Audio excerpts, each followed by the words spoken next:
최근에 이제 뭐 온라인 커뮤니티나 부동산 관련 이제 단톡방 뭐 이런 데서 보신 분들이 있겠지만 증권가나 부동산 업계에서 이 한 리포트가 크게 화제가 됐습니다. 집값이 30%까지 떨어질 수 있다라는 내용이 담긴 증권가 리포트인데요. 특례 보금자리론부터 이어서 나오게 될 신생아 특례 대출까지 어떻게 보면 이 정부 대출 정책으로 이 집값을 떠받치는 형국이 될 것으로 당분간 예상이 됩니다. 빚을 내게 해서 집값을 하락을 막겠다라는 그런 의도인 셈이죠.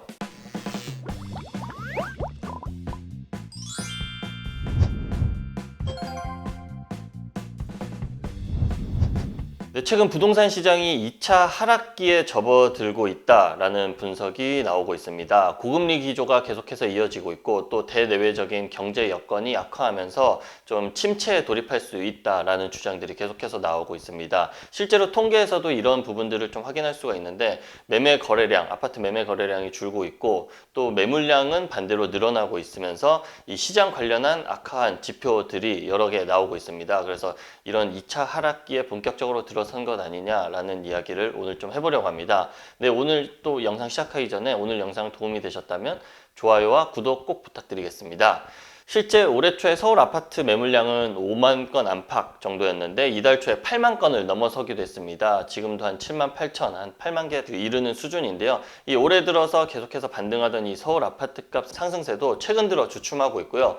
월간 서울 아파트 실거래가 지수 통계도 10개월 만에 하락세로 돌아섰습니다. 이 주요 단지 실거래 사례를 한번 살펴보겠습니다. 서울 송파구 잠실동에 있는 이 잠실 레이크 팰리스입니다. 이 단지 전용 135제곱미터 50평형대인데요. 지난달 16일에 27억 원에 거래가 됐습니다.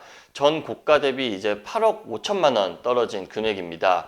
해당 평형대가 30억 원 밑으로 내려가기는 2021년 5월이나 7월 그 정도 이후 한 2년 반 정도 지난 이후로 처음으로 30억 원 밑에서 이제 거래가 됐습니다. 그리고 인근에 이제 잠실 나루역에 있는 송파구 신천동 파크리오 아파트입니다. 전용 84제곱미터도 이달 초죠. 9일쯤에 19억 2천만 원의 매매 거래가 이뤄져서 넉 달 만에 20억 이하대로 떨어졌습니다. 지난 5월에서 7월 여름쯤에 20억 아래에서 거래가 몇 건 체결이 됐었는데요. 이후 가격이 반등을 했다가 다시 20억 이하 넉 달 만에 매매 거래 사례가 나온 겁니다.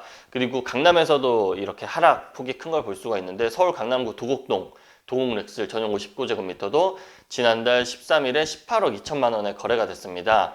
같은 평형 면적이 지난 8월 이후 대체로 20억에서 21억 원에 거래된 것과 비교하면 3억 원 가까이 금액이 떨어진 겁니다.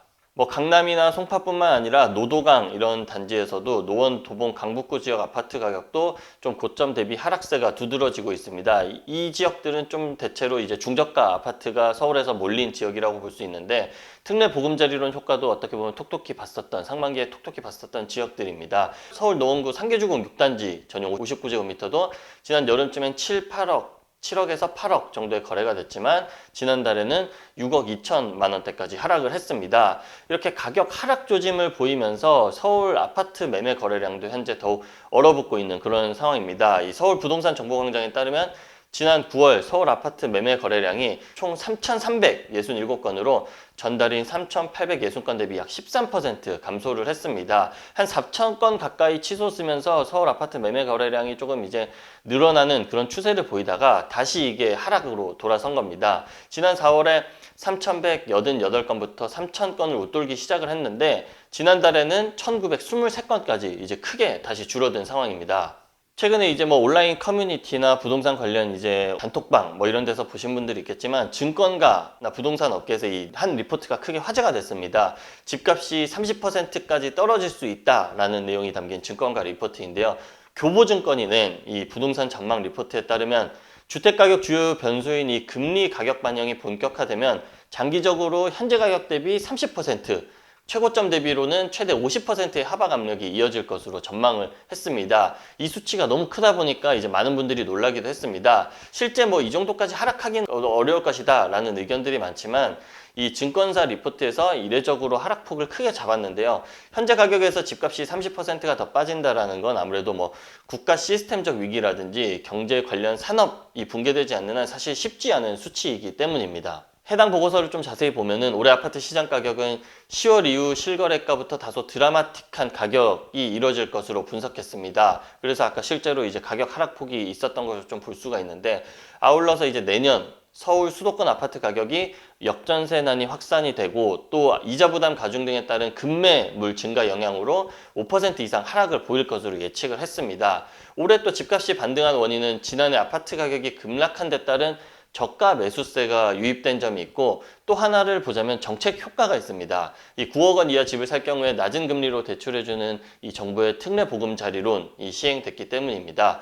하지만 연초 대비 서울 아파트 실거래가가 이제 13% 넘게 오르면서 가격이 오를 만큼 올랐다라는 이제 심리가 이제 시장에 확산을 하고 있고, 지난 9월 말에 이 6억 원 넘는 집에 대한 특례 보금자리론도 중단이 되면서 수요가 점차 다시 위축이 되고 있는 그런 상황입니다. 부동산 업계에서는 주택시장이 사실 상승세는 확실히 둔화를 한 건 맞긴 하지만 30% 폭락은 당연히 어려울 것으로 예상을 하고 있습니다. 경기가 어렵긴 해도 미국이 금리를 2번 동결한 상황이고, 국내 경제 성장률이 축소는 되긴 했지만 어쨌든 계속해서 플러스 성장하는 상황입니다. 한국개발연구원이 KDI는 내년 우리나라 경기에 대해서 내수 둔화에도 불구하고 수출 회복세가 빨라져서 2.2% 성장할 것으로 내다봤습니다.